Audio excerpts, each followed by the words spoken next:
Orang Arab dulu itu, ketika mereka lagi galau, bikin syair. Ketika mereka lagi senang, bikin syair. Ketika mereka lagi suka sama perempuan, bikin syair. Mau perang, bikin syair. Lagi kesel sama orang, bikin syair. Jadi segala hal kondisi itu bikin syair. Bahkan kehidupan mereka sehari-hari, seperti kegiatan mereka sehari-hari itu, mereka ungkapkan lewat syair.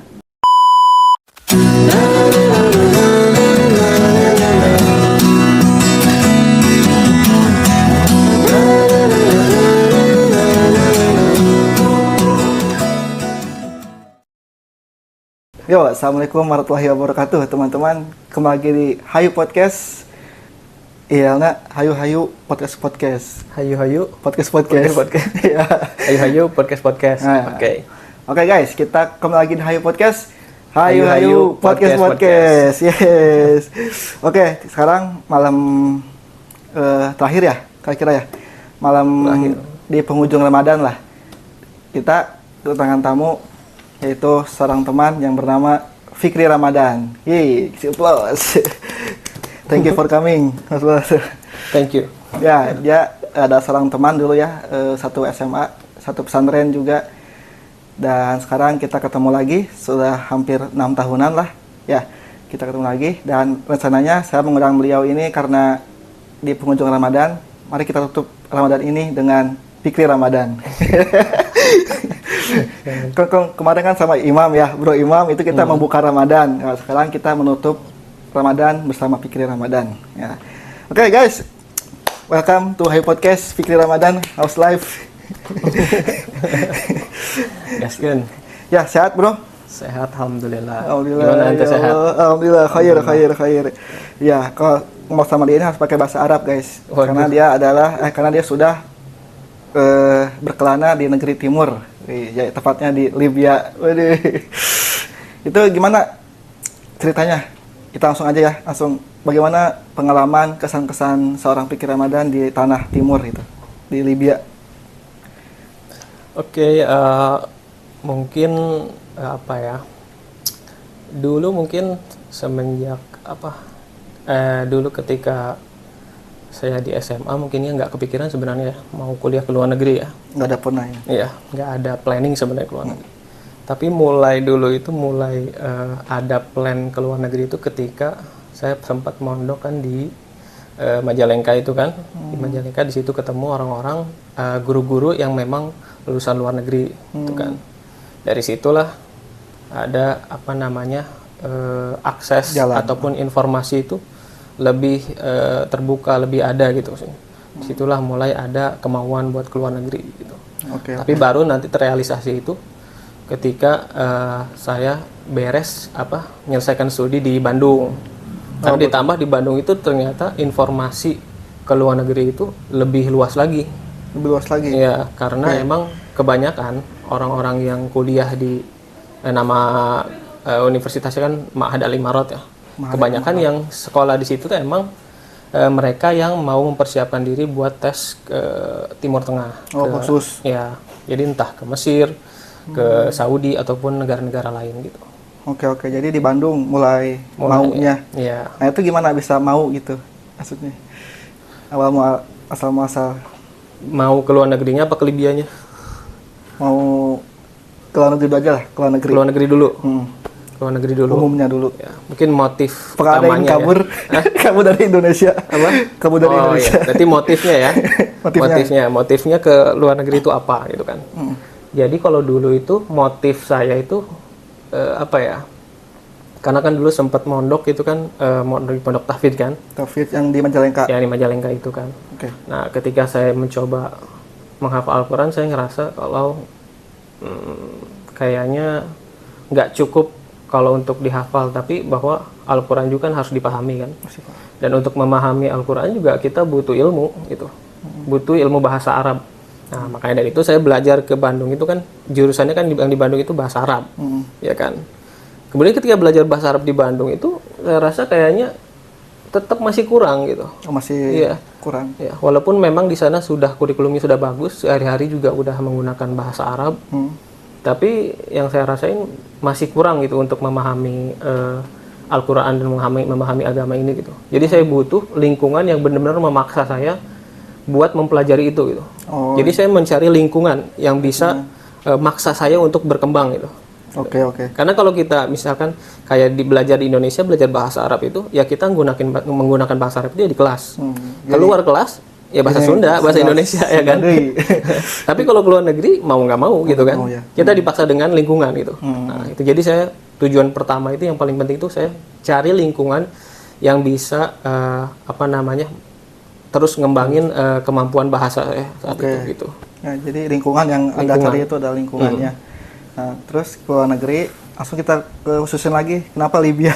Nah ya, mungkin kan pilihan banyak ya. Pilihan jadi banyak, kebanyakan kalau Indonesia mungkin ke Mesir ya, Ya. Mesir paling banyak, Saudi ya kan. Ya, soalnya kemarin podcast ini juga ada tamu yaitu Ajis ya, Maulana Ajis, dia kan ke Mesir gitu. Silakan teman-teman tonton di episode sebelumnya ada. Sekarang ini alumni Libyanya.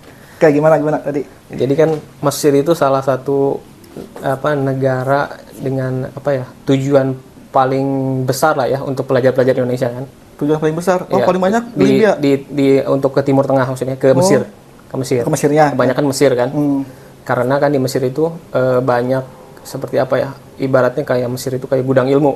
Di sana banyak halaqah atau pengajian-pengajian syekh-syekh yang memang udah masyhur lah, udah terkenal, dan keilmuannya pun udah terkenal di Mesir gitu kan. Cuman problemnya itu ke Mesir itu kan kita ketika daftar ke Mesir itu dibukanya itu kan jalur Kemenag kan, dan itu kuotanya kan terbatas dan yang daftar itu benar-benar banyak lah gitu. Jadi saingan kita itu benar-benar banyak gitu kan. Nah sedangkan ke Libya ini negaranya itu nggak aman. Nah, itu jadi sebagian orang ini takut buat ke Libya. Jadi ketika orang mau kuliah ke Libya tuh, aduh takut nih gimana nih gitu kan. Nanti tiba-tiba ada bom lagi, ada perang gitu kan. Nah di situ justru saya ngelihat di situ sebagai kesempatan. Karena saingannya semakin sedikit. Jadi saya jadi saya bermain di tempat yang saingannya sedikit gitu. Mencari yang lebih gede peluangnya lah. Ya, peluangnya lebih besar. Kalau ditanya gimana nih masalah keamanan atau gimana? Kalau saya pikirnya ya, ketika suatu kampus itu bisa menerima mahasiswa, artinya dia bisa menjamin keselamatan gitu. Karena di Libya itu sistemnya bukan kuliah seperti di Mesir atau misalkan kita di Indonesia yang hanya menyediakan kuliah saja, tapi mereka menyediakan tempat juga. Ada nih, ini kuliah nih, ini tempat tinggal, kamu tinggal di sini, kamu kuliah di sini, dan di ruang lingkup itu, otomatis kalau ada mahasiswa yang masih bisa mendaftar ke situ, masuk ke situ, otomatis harusnya mereka ngejamin keselamatan dong. Iya, harusnya. Apalagi ini orang luar kan, orang asing gitu kan. Bisa jadi kalau mereka masukin orang ke situ dan mereka nggak bisa ngejaga keselamatan, itu aib buat mereka, ya kan? Jadi... Secara diplomasi bayangin kan, ada mereka ngundang orang luar gitu kan, dari luar negeri buat belajar tempat mereka, ternyata terkena insiden apa gitu kan, itu kan aib bagi mereka, gitu kan. Nah di situ saya mikirnya, otomatis mereka harus bisa ngejaga dong, gitu aja. Ya, berarti tapi kalau masalah keamanan berarti aman ya secara. Nah itu plot twistnya. Jadi yang awal saya ngira itu ketika masuk ke Libya itu ya, bayangan saya itu kayak di Suriah. Jadi di Suriah itu kondisinya kan ada peperangan dulu kan. Jadi pertanyaan itu kenapa di Suriah itu ada peperangannya tuh parah gitu kan? Bisa disebut lebih parah dari Libya lah. Tapi masih banyak mahasiswa ke sana. Masih banyak mahasiswa. Kenapa? Ternyata memang tempat kampus mereka belajar dengan tempat perang itu jauh. Ya bayangin aja kalau kita misalkan ada perang, misalkan kita ini hanya contoh aja misalkan ya, perang di Jawa Timur. Kita belajar di Banten atau di Jakarta. Kan itu jaraknya jauh. Ya kan? Walaupun memang benar real ada perang, tapi kan ya jauh gitu. Beda pulau, beda tempat. Ya jadi masih aman-aman aja gitu. Jadi bayangan saya itu ke Libya seperti itu. Ternyata ketika saya ke Libya, perangnya di tengah kota, di perbatasan malah. Dekat kampus. Kalau disebut dekat sih enggak juga. Tapi maksudnya ketika kota saya kan Tripoli ya, Tripoli. Jadi perangnya itu di perbatasan Tripoli. Nggak bisa lihat langsung, tapi suaranya itu benar-benar jelas. Jadi bom, tembakan itu udah sesuatu yang nggak aneh lah pokoknya. Bayangin guys. Itu yang plot twistnya gitu, kaget gitu. Ternyata sedekat ini. Dikirain kayak kondisinya kayak di Suriah gitu, atau di Yaman yang emang jauh gitu kan. Jauh. Tapi ini mah dekat. Ternyata dekat. Terus kan gimana? Kita baru ingat, saya baru beberapa bulan di sana itu udah perang itu memanas. tiba-tiba dum. Mungkin anak-anak baru takut ya kan. Pasti. Tapi ternyata orang-orang yang lama santai aja. Yang ke masjid, yang tidur. Oh, padahal deket ya. Deket. Apa yang bikin mereka santai? Maksudnya kenapa bisa santai?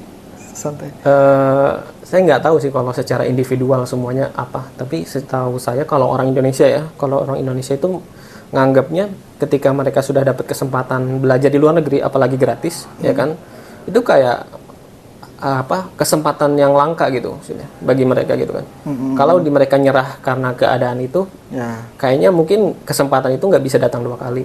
Itu aja sih. Ya motivasi ininya ya, motivasinya ada motivasi belajar. Iya. Terus ditambah mungkin terpengaruh dengan mental orang Libya juga. Maksudnya? Jadi orang Libya itu nggak takut dengar kayak gitu, dengar bom, dengar apa. Mereka mentalnya itu bahwa mati di tangan Tuhan gitu maksudnya kan, di tangan Allah lah maksudnya. Jadi dia walaupun ada perang-perang ya kita menghindar sebisa mungkin, tapi kalau akhirnya wallahu alam terkena atau apa ya kita serahkan kepada Allah ya gitu. Keren kan mental orang Libya. Jadi orang Libya tuh emang nggak takut sama yang kayak gitu, santai orang-orangnya itu. Wah, tapi terus sekarang kalau di sana itu kan di Libya tempatnya nggak aman lah di sana ya. Terus ngejaminnya apa? Maksudnya ngejamin bisa selamat? Ya. Ada apa gitu dari pihak kampusnya gitu? Itu kan biaya itu kan gratis ya, beasiswa ya? Ya beasiswa. Gimana tuh?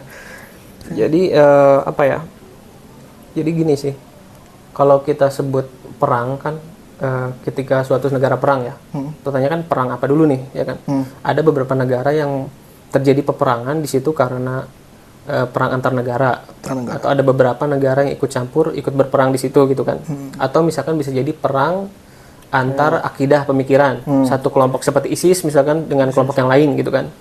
Nah di Libya itu perangnya itu perang sipil, jadi perang antara warga atau warga negara Libya tersendiri yang mereka ini bersenjata gitu. Jadi ada namanya milisi itu tentara yang bisa kita sebut tentara yang tidak resmi yang memegang senjata gitu. Ya, itu ada kelompok-kelompoknya.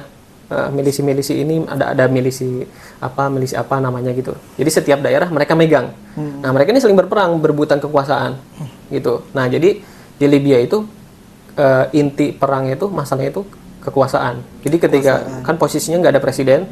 Oh, ada? Nggak ada presiden. Hanya ada presiden pengganti.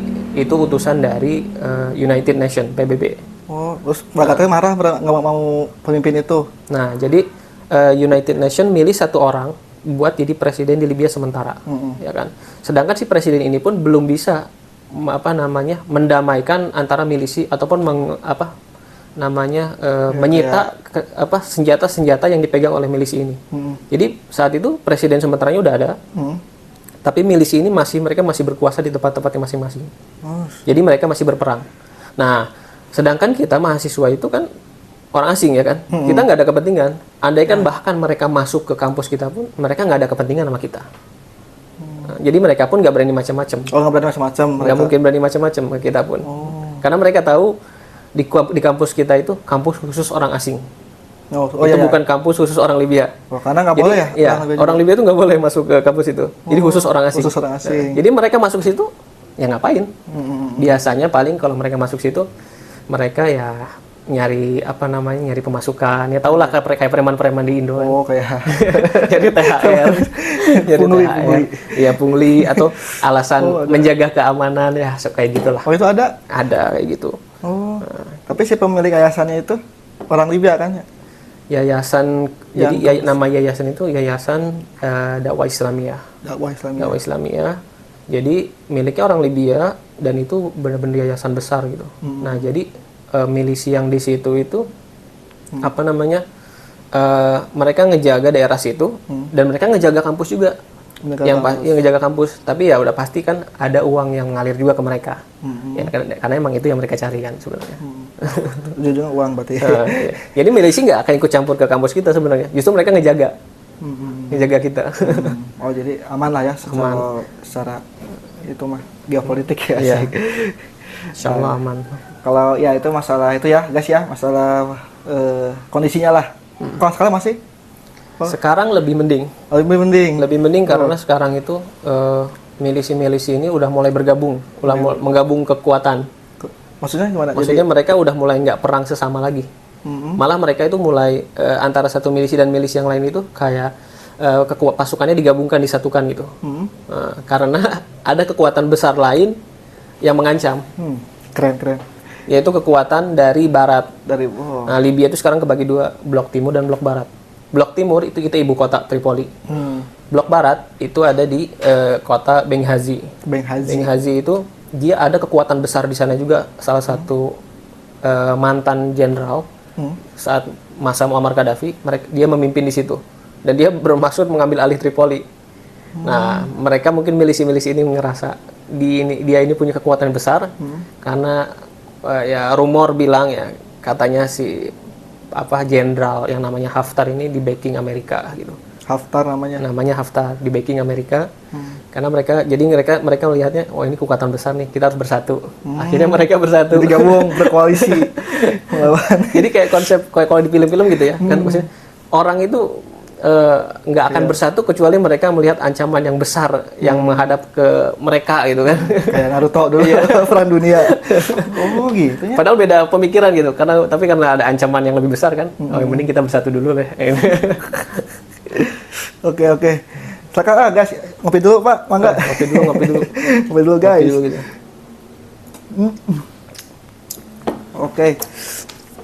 Itu masalah konflik ininya ya, konflik kekuasaan lah ya istilahnya. Konflik kekuasaan. Kalau masalah pemikiran gimana tadi? Doktrin-doktrin gitu ada yang berbeda nggak? Kalau doktrin sebenarnya di Libya itu nggak ada perang yang terkait kayak terorisme kayak gitu, nggak ada. Kayak di Suriah. Kalau di Suriah kan lebih kompleks ya. Ada permasalahan doktrin, permasalahan kekuasaan, macam-macam lah geopolitik sebagainya. Kalau di Libya itu murni perang sipil, berebut kekuasaan. Jadi mereka nggak membawa agama kan. Oh ini kita berjihad nih, memerangi orang-orang yang zalim, orang kafir, enggak. Mereka murni emang merebut kekuasaan aja. Ya. Malah saya lihat orang-orang mereka sesama tentara mereka juga banyak yang soleh-soleh juga. Salatnya masih rajin mereka walaupun tentara. Ya Allah, emang ada tentara nggak rajin? Dari ibadahnya maksudnya kan. Oh, ibadahnya. Dari ibadahnya rajin itu. Oke. Walaupun mereka membunuh orang, mereka tetap sholat gitu. Itu kekuasaan guys. Libya. Tapi sekarang udah mendingan ya karena ada musuh baru. Ya. Terus sekarang Fikri Ramadan sudah lulus, terbebas, dan sudah mulai kembali ke Indonesia. Bagaimana perbandingannya gitu? Atau bagaimana Anda melihat Indonesia sekarang ketika pulang dari Libya? Walaupun kalau dulu kan masih kecil dulu malah masih SMA. Enggak kecil juga sih. Ya. Masih polos mungkin. Masih polos. Bagi sekarang udah ke Libya. Selagi sebelum menjawab eta pemikiran baru, apakah Bung Fikri ini punya pemikiran yang baru terhadap Islam, terhadap ke politik atau enggak? Sebenarnya kalau disebut pemikiran baru, enggak gimana ya? Bukan pemikiran yang baru-baru banget sih sebenarnya. Jadi mungkin saya yang lama dengan yang sekarang ya sama aja sebenarnya. Cuman mungkin wawasannya secara wawasan keislamannya mungkin point of view-nya lebih luas pandangannya. Karena ketika di Libya kan kita sesama orang Indonesia, misalkan kita ngomongin sama orang Indonesia kan, mereka datang dari pulau berbeda. Kebiasaan mereka benar-benar berbeda. Orang-orang Jawa, orang Kalimantan, orang Sumatera itu kebiasaannya beda. Dari situ udah beda. Budayanya. Yang kedua ada perbedaan, pasti perbedaan background masing-masing orang kan. Ada yang mungkin datang dari NU, dari Muhammadiyah, dari Salafi dan sebagainya. Tapi kan ya kita nggak ngelihat itu gitu kan. Jadi dari orang Indonesia udah berbeda loh. Sudah berbeda. Nah, dari suku beda, dari pemahaman fikih atau ya hal-hal yang sederhana tentang agama juga beda. Ditambah lagi kita ketemu orang-orang dari negara lain yang punya adat lebih jauh lagi, pemahamannya lebih beda lagi, ya kan? Ditambah orang Libya juga punya hal-hal yang beda juga. Jadi kayak perspektifnya lebih luas aja gitu. Oke.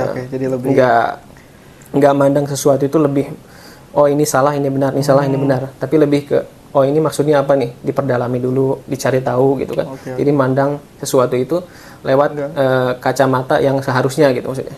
nggak menjudge dari satu pemahaman yang saya punya aja gitu.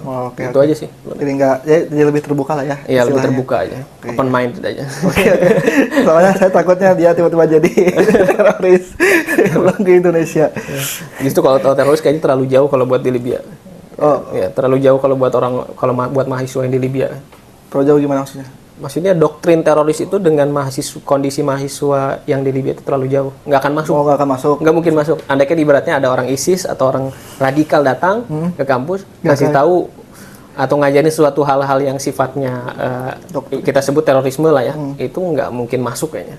Karena itu kita nggak punya budaya seperti itu. Justru kita di sana belajar buat toleransi. Oh, jadi lebih ini ya? Lebih bagus malah. Lebih liberal. Lebih liberal enggak. Liberal enggak. Justru orang-orangnya bagus secara agama, tapi lebih toleran. Lebih toleran ya. Ya aman lah secara pemikiran, secara doktrin. Tadi apa gimana?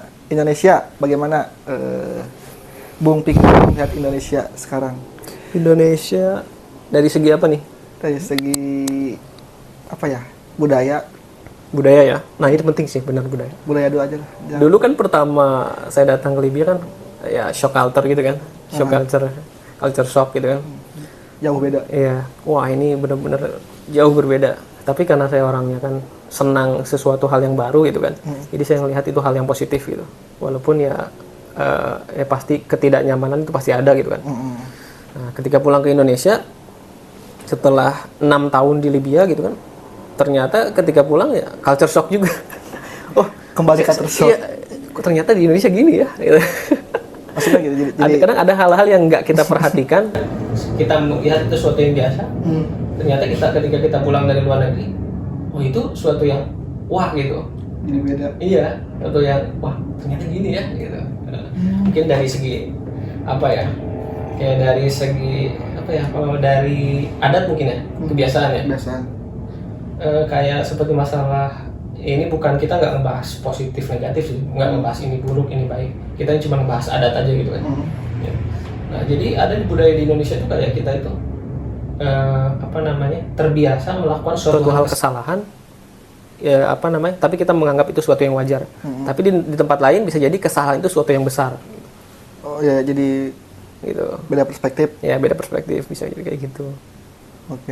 Contohnya mungkin kayak masalah kalau di kampus kita contek-mencontek ya. Di Indonesia kan biasa itu kan. Ya walaupun kita sebut itu negatif tetap ya maksudnya. Tapi kan praktek itu tuh hampir kita anggap normal. Ya, kayak nggak ada hukuman apa-apa. Iya, dari jenjang SD, SMP, SMA sampai kampus pun udah kayak biasa aja gitu. Walaupun dari dari sisi pendidikan kita nggak menganggap itu benar gitu kan. Tapi prakteknya kan tetap ya kan. Nah, sedangkan dulu ketika saya di Libya itu kagetnya itu ternyata praktek contek-mencontek itu sesuatu yang kita sebut udah masuk tingkat haram gitu. Oh, yang paling tidak di iya. Karena sampai kejadian ada beberapa mahasiswa yang mencontek itu ketika satu hari itu ketahuan mencontek ujian, besoknya itu langsung di DO. Langsung di DO. Drop out langsung. Gak mandang. Mereka nggak melihat nggak ada kompromi dulu, obrolan apa dulu, tiba-tiba besoknya drop out. Secepat itu gitu maksudnya keputusannya. Berarti sangat ini ya tidak mentolerir contek-mencontek. Iya. Itu cuma itu salah satu contoh lah di bidang pendidikan ya. Oke ya. Bagi Pak Menteri Pendidikan silakan terapkan konsep Libya ini. Tapi kira-kira bakal bagus nggak ya konsep Libya kayak gitu itu di Indonesia gitu? Apakah terlalu ketat gitu? Langsung DO ya kayak tadi contoh contek diterapin di Indonesia, apakah kayak terlalu kejam gitu? Langsung DO. Sebenarnya apa bagus gitu? Kan gini, mereka bisa maksudnya menghukumi mencontek itu sesuatu kesalahan yang besar, ya kan? Karena basicnya mereka itu menerapkan kejujuran. Basicnya kan gitu. Motif. Karena mereka punya kebiasaan jujur, maka ketika ada suatu perilaku yang bertentangan dengan kejujuran, mereka menganggapnya itu suatu hal yang besar, kesalahan yang besar gitu, gitu kan. Nah, sedangkan di kita banyak hal-hal yang kita lakukan itu dengan ketidakjujuran. Akhirnya kita memandang suatu praktek yang bertentangan dengan kejujuran itu hal yang biasa. Jadi ini bukan tentang bisa nggak bisanya, tapi emang dasarnya pun udah berbeda gitu. Dasar pemikirannya pun filosofi hidupnya, kebiasaannya udah berbeda gitu. Jadi kalau menurut saya daripada kita menerapkan hukuman atau kebijakan yang seperti itu, mending diperbaiki dulu karakter orang-orangnya. Dari kehidupan sehari-hari, mulai di rumah, di lingkungan sosial, teman-teman, kita dibiasakan untuk jujur gitu. Dari hal-hal itu aja. Baru nanti masuk ke hal-hal yang sifatnya kebijakan macam gitu. Ya, gara-gara itu kan sekarang Pertamax dioplos. Iya, Pertamax dioplos. Sekarang ada orang beli gorengan ngambil 5 ngaku 4 nah, gitu kan. Zaman dulu gitu kan. dari dulu. Hal-hal kayak gitu kan. Korupsi. Itu kan sekali gitu kan pelanggaran-pelanggaran gitu kan lahir karena ketidakjujuran itu, ya kan? Kecil dari karena ketidakjujuran itu mereka ngelakuin hal itu kan. Dan ketika ada orang lain yang ngelihat pun nganggap normal. Kecuali itu ngerugiin dia, baru dia protes. Ya kan? Kalau nggak ngerugiin dia, anggap normal aja. Pura-pura nggak tahu. Iya kan? Wah ya. Kenapa kita bisa mentolerir sesuatu yang nggak merugikan gitu? Jadi kesimpulannya di situ tuh kayak sebenarnya suatu kesalahan itu setiap orang atau setiap kelompok atau setiap negara mentolerir sesuatu keburukan itu dengan toleransi berbeda-beda gitu kan. Ada keburukan yang di kita anggap remeh, tapi di mereka besar. Tapi sebaliknya mungkin ada keburukan yang di mereka itu remeh, menurut kita besar. Kayak beda budaya gitu ya? Iya, di Libya kayak kejujuran. Menurut kita suatu yang remeh, kita nggak terlalu fokus sama kejujuran. Tapi buat mereka kejujuran itu yang paling utama gitu kan. Tapi sebenarnya kalau kita lihat lagi, ada juga hal-hal yang buruk di mereka gitu, yang mereka itu anggap wajar. Tapi kita melihatnya suatu yang besar. Ada kayak gimana itu? Ada banyak. Seperti contoh kayak misalkan kayak orang Libya itu kalau di depan orang itu misalkan ke orang yang lebih tua atau misalkan ke ke guru atau apa, mereka itu seperti nggak punya adab. Sopan santunnya nggak sama kayak kita gitu. Kalau kita kan sampai cium tangan. Iya. Nah, kita nganggapnya pasti kalau ngelihat itu, wah ini orang nggak sopan banget ini, wah ini parah banget, orang ini gila gitu kan. Buat mereka biasa aja gitu. Emang gitu ya budaya. Jadi ada penilaian toleransi terhadap keburukan itu beda-beda tergantung perspektifnya aja gitu. Jadi ya benar. Tapi ya kita nggak bisa tetap nggak bisa bilang suatu hal itu salah cuman karena ini adat budaya gitu. Sesuatu yang salah ya kalau secara logika salah ya harusnya sebenarnya udah salah aja gitu. Kalau kita perbaiki. Kalau masalah budaya mah ya kita tolerir gitu. Iya. Yang baik. Iya. Ya terus Bung pikirin juga dia sangat Arab ya. Ya? Sangat Arab. Apanya itu sangat Arab? Dia di Libya tuh Anda belajar sastra ya?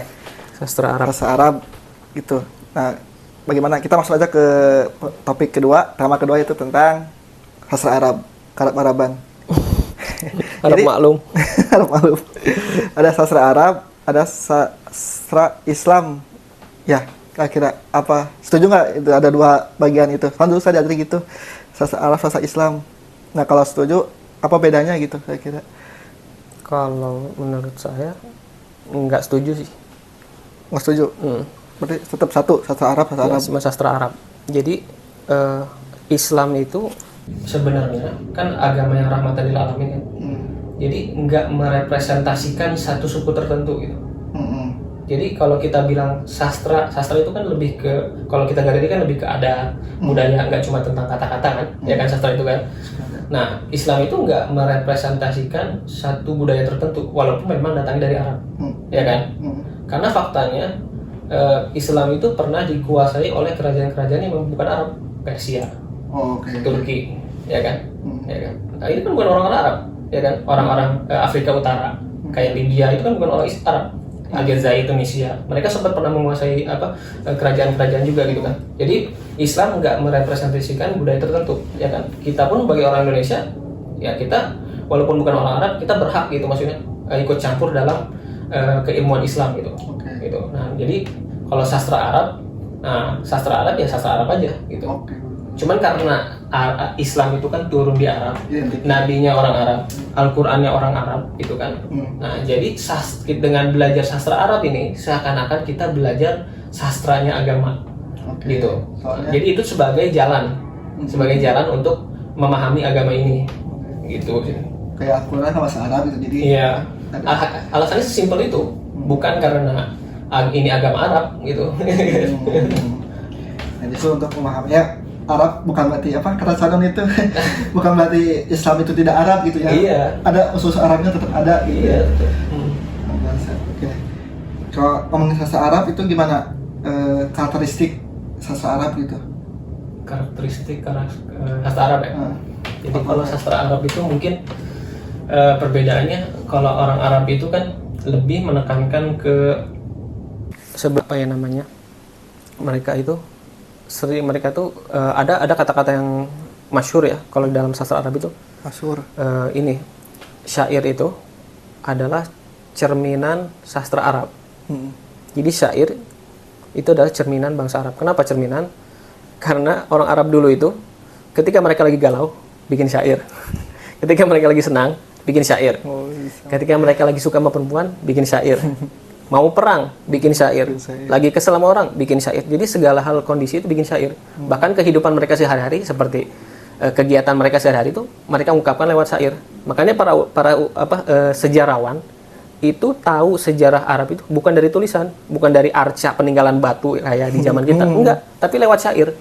Nah, ada syair bilang katanya mereka itu tinggal di perkemahan, kemahnya gini-gini. Dari situlah mereka belajar sejarah. Nah, jadi mempelajari sejarah Arab itu dari harus pelajari sastranya itu. Bukan baca tulisan skrip kayak kalau kita belajar tentang sejarah sastra orang-orang Eropa mungkin ya, kita baca skrip, baca karya, baca apa. Nah, orang Arab ini nggak ada budaya tulis menulis. Jadi budayanya menghafal. Lewat syair mengungkapkan sesuatu. Jadi semua sejarah tentang Arab itu sebelum Islam itu ada di syair. Itu pusat sejarah di situ, di syair. Gitu. Jadi syair itu emang kelakuan apa? Udah jadi habitat mereka. Ya, udah jadi kayak suatu hal yang apa syair itu ya. Suatu yang udah bagian dari hidup mereka banget gitu. Syair itu nggak bisa dilepaskan antara orang Arab dan syair itu. Bahkan dulu Islam juga kan sempat diserang ya pakai syair ya. Ada orang-orang yang orang agama kita diserang pakai syair ya. Akhirnya orang-orang Islam pun menyerang balik pakai syair. Karena memang itu keilmuan yang dihargai waktu itu. Jadi kalau di sekarang kan ibaratnya kalau ada orang bikin syair kita apa sih biasa aja gitu. Tapi kalau zaman dulu di Arab, khususnya di Arab itu benar-benar menganggap syair itu suatu yang luar biasa gitu. Makanya Al-Qur'an turun dalam bentuk tulisan. Al-Qur'an turun dalam bentuk auditori atau misalkan menggunakan kosakata bahasa yang indah. Gitu kan. Karena saat itu tata bahasa atau syair itu kan benar-benar dihargai kan. Nah, makanya mereka melihat Quran itu kayak suatu yang di atas syair karena hal yang nggak mungkin dibuat oleh orang biasa gitu. Kan gitu. Iya jadi syair ya, guys. Bahasa Arab. Terus apa lagi ya? Apa lagi, guys? Oke. Kopi dulu, guys. Aduh, haus juga ya. Kopi dulu. Nah, ngomongin sejarah. Berarti Arab ini sejarahnya berarti luas ya. Tadi kayak ada bangsa Persia gitu. Iya. Jadi sesungguhnya Arab ini apa sih? Maksudnya dari mana asal-muasal? Nah, iya benar. Ini pertanyaan yang benar sih. Pertanyaan yang harus ditanyain banget ini sebenarnya. Kan sekarang kalau kita bilang orang Arab itu siapa sih, ya kan? Kadang orang Libya disebut orang Arab. Orang Suriah disebut orang Arab. Orang Palestina disebut orang Arab, ya kan? Timur Tengah itu udah Arab. Kok bisa Arab semua gitu kan? Faktanya orang Arab itu dulu itu cuma ada dua, Arab Hijaz dan Arab Yaman. Arab Hijaz itu Arab yang sekarang di Madinah, Mekah ke atas. Arab Yaman itu yang di bawah, Yaman, Oman gitu. Nah, jadi kebagi dua aja, Arab Hijaz sama Yaman. Orang Arab itu cuma di situ, di Jazirah Arab aja. Jazirah Arab itu kan pulau Arab. Jazirah itu kan pulau. Nah, walaupun sebenarnya Jazirah Arab itu nggak bisa disebut benar-benar pulau. Namanya pulau kan harus kiri kanannya kan air gitu kan. Sedangkan si Jazirah Arab nih posisi atasnya nggak ada air tapi masih ada tanah di atasnya. Jadi bisa disebut Shibhu Jazirah, semi pulau pulau Arab. Nah, gitu. Nah, jadi orang Arab itu cuma di situ, Arab Hijaz sama Yaman aja. Suriah orang-orang turunan Babilonia. Itu kan ada kerajaan besar di Mesopotamia. Iran, Irak, Persia, ya kan? Orang-orang di Mesir orang-orang apa? Turunan-turunan Firaun. Ya kan, orang-orang bangsa apa namanya, lupa namanya, adalah pokoknya bangsa tersendiri. Libya, Tunisia, Mesir itu orang-orang Amazigh, orang-orang suku Amazigh itu namanya suku Berber, bukan barbar ya. Ada suku namanya suku Amazigh atau suku Berber. Itu suku asli yang mendiami di situ dan mereka bukan orang Arab, ya kan. Jadi Arab cuma di situ aja. Tapi karena penyebaran agama kan. Orang Arab nih mulai mereka menyebar, bukan menjajah, mereka memang menyebar mendakwahkan Islam kan. Mereka mulai masuk ke Iran, mulai masuk ke ke Irak, ke Mesir, ke tempat-tempat lain. Dan mereka udah beranak pinak, udah bercampur dengan Akamsi gitu ya. Jadi sampai sekarang kayak kalau kita sebut ini orang Arab bukan, kadang nggak tahu. Mungkin kalau dibedah dari silsilahnya baru ketahuan ini asli Arab atau bukan gitu kan. Kalau dari silsilahnya. Tapi kalau kita lihat secara umum ya udah bercampur antara orang Arab sama orang lokal. Orang Libya. Ya orang Libya bukan orang Arab, tapi ada campuran juga. Secara DNA udah bercampur, secara kultur juga udah bercampur. Jadi ngaruh semuanya ya. Iya. Jadi kultur Arab itu udah udah merasuk ke semua budaya. Budaya di Turki terpengaruh Arab. Budaya di Afrika terpengaruh Arab. Jadi saling bertukar budaya. Ya kan? Itu kan sesuatu yang naluri ya, alami gitu maksudnya. Alami. Ya kan? Apa kata Yuval? Zaman apa? Revolusi agrikultur. Oh ya, jadi Arab. Mungkin istilahnya apa? Asimilasi budaya ya. Asimilasi budaya, saling bercampur budaya gitu. Gitu kan. Nah, tapi sekarang mungkin lucunya saya lupa dari tahun berapa. Negara-negara di Arab itu sepakat untuk mendirikan persatuan bangsa Arab. Jadi antara negara-negara Arab. Jadi mereka nggak ngelihat ini negara mana nih yang turun Arab, enggak. Siapa kita bangun bangsa-bangsa Arab, negara-negara Arab.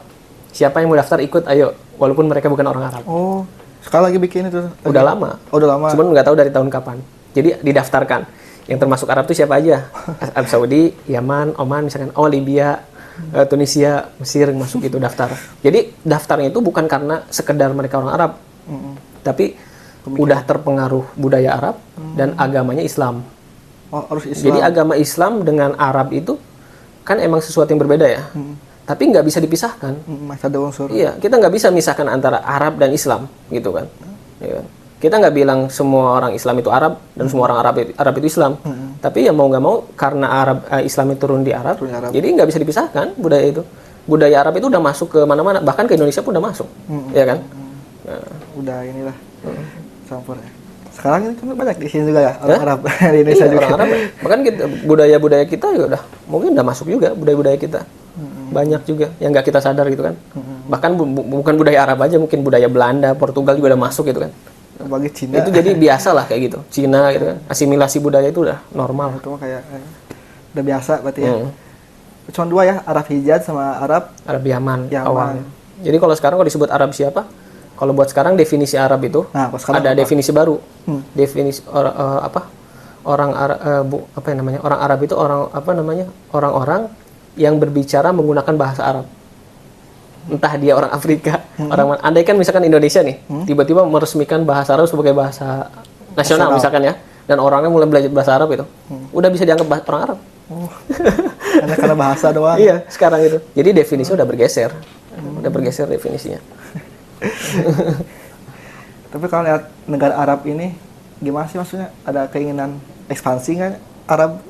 Ekspansi kayak Cina gitu. Cina itu kan seakan-akan berambisi untuk menguasai dunia gitu. Kalau sendiri punya tradisi itu nggak ya? Punya pemikiran ingin menguasai dunia gitu. Gimana ya?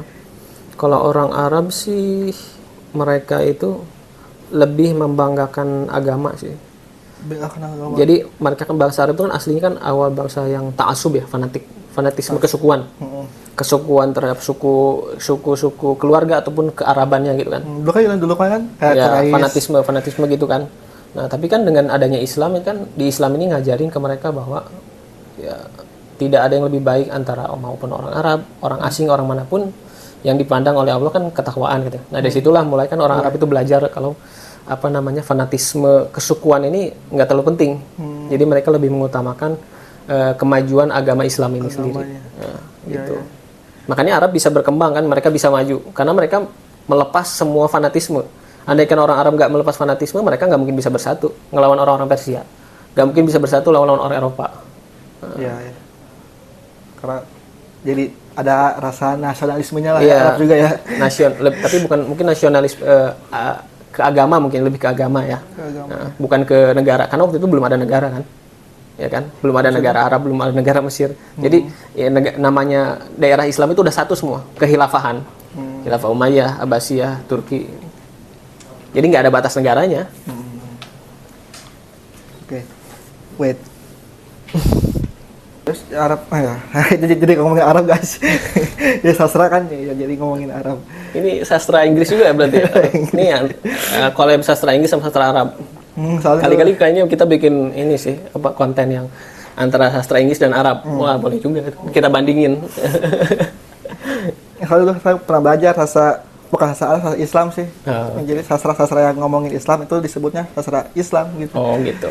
Oke. Orang Indonesia misalkan kayak Buya Hamka kan suka nulis Islam, pakai sastra Islam. Iya. Mungkin yang dimaksud sastra Islam itu maksudnya sastra yang mengarah ke agama aja, terlepas itu bahasanya apa gitu, mungkin gitu. Entah itu bahasanya Indonesia, bahasa Arab atau apapun, selama itu mengarahnya ke Islam. Itu sastra Islam, mungkin itu maksudnya. Wallahu alam sih, nggak tahu juga. Ya kayak sastra Inggris kan misalkan orang Indonesia terus pakai bahasa Inggris kita dalam sastranya, itu sudah disebut sastra Inggris. Arab kan, antum mau buat buku bahasa Arab. Berarti sekarang lancar ya bahasa Arab ya? Ya. Ya, kalau bahasa gimana? Kalau di Libya itu bahasa Arabnya gimana? Apakah bahasa Arab yang kayak kita pelajari di pesantren dulu gitu? Kalau yang kita pelajari kan itu namanya bahasa Fusha ya. Fusha. Bahasa resmi. Bahasa resmi. Baku bahasa, gitu? Iya, bahasa baku.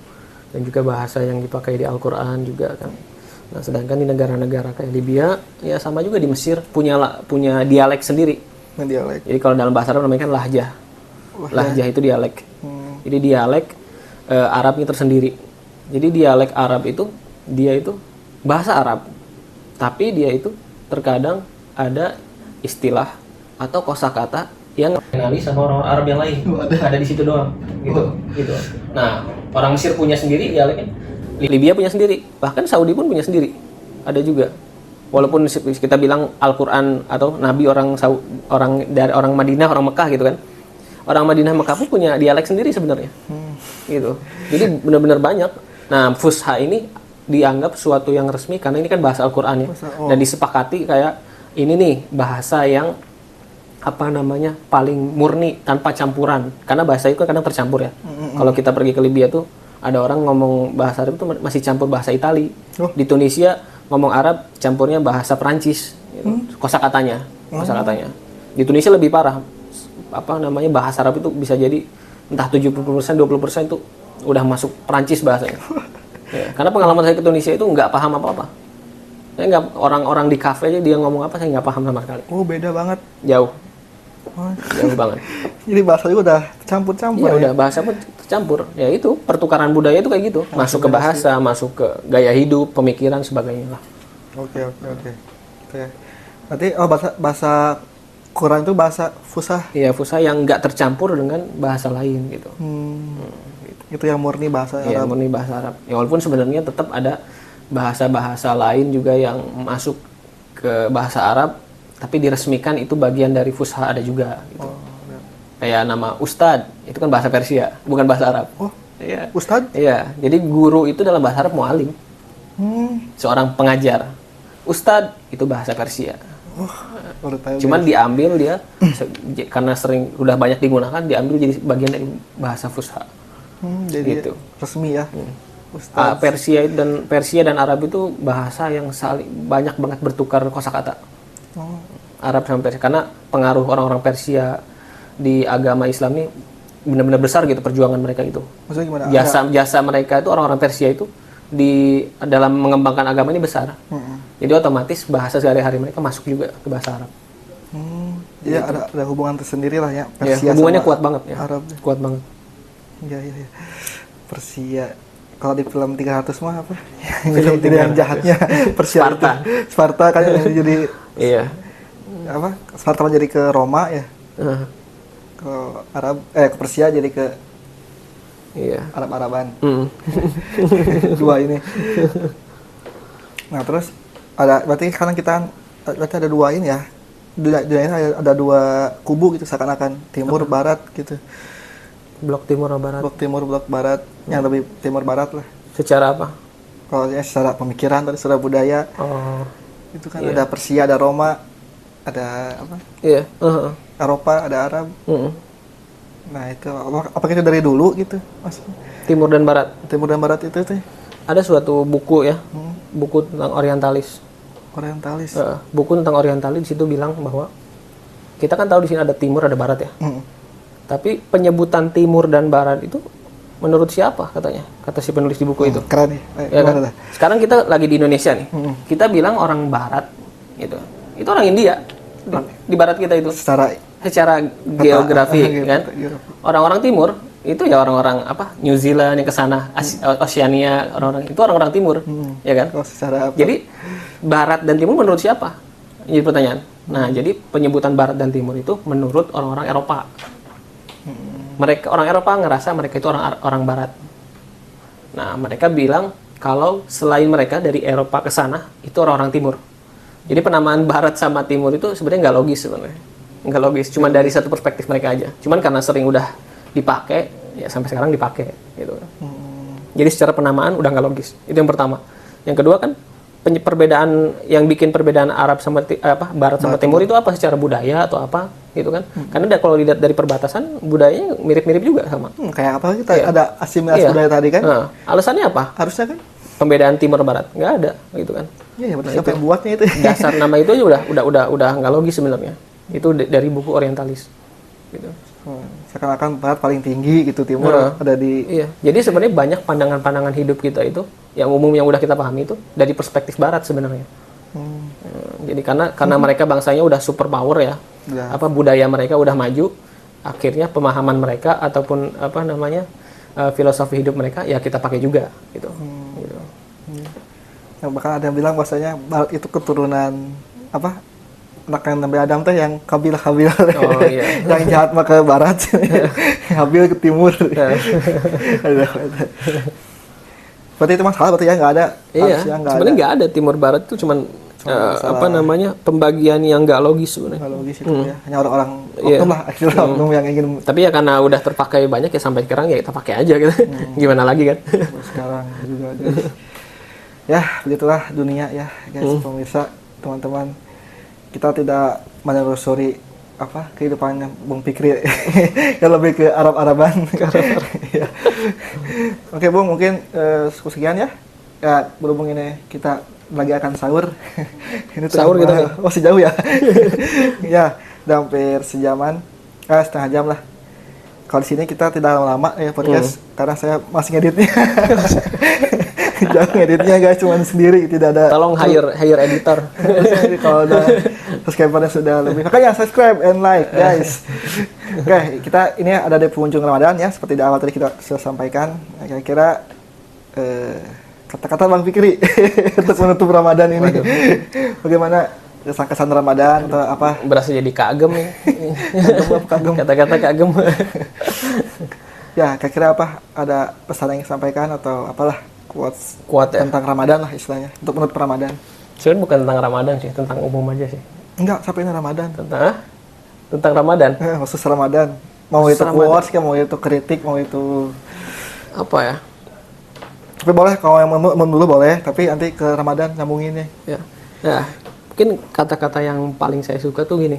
Mungkin ini udah umum ya. Biarin. Udah umum. Tapi mungkin masih bisa diterapin juga dalam segala hal, termasuk dalam Ramadan juga. Oke. Ya, jadi kata-katanya itu gini. Kadang dalam hidup itu bukan seberapa penting, gitu kan? Bukan seberapa cepat kita sampai tujuan. Tapi seberapa banyak kita belajar dan tumbuh dalam suatu perjalanan. Termasuk dalam Ramadan ini gitu kan. Termasuk dalam Ramadan bukan tentang kapan Ramadan ini beres, tapi selama Ramadan ini apa aja yang udah kita pelajari dan kita kembangkan gitu. Gitu aja. Dan harusnya sampai ke orang bertakwa tujuan Ramadan ya. Oke, mungkin cukup sekian guys. Thank you. Akhi Fikri. Thank you. Don't forget to like and subscribe ya. See you next time. Wassalamualaikum warahmatullahi wabarakatuh.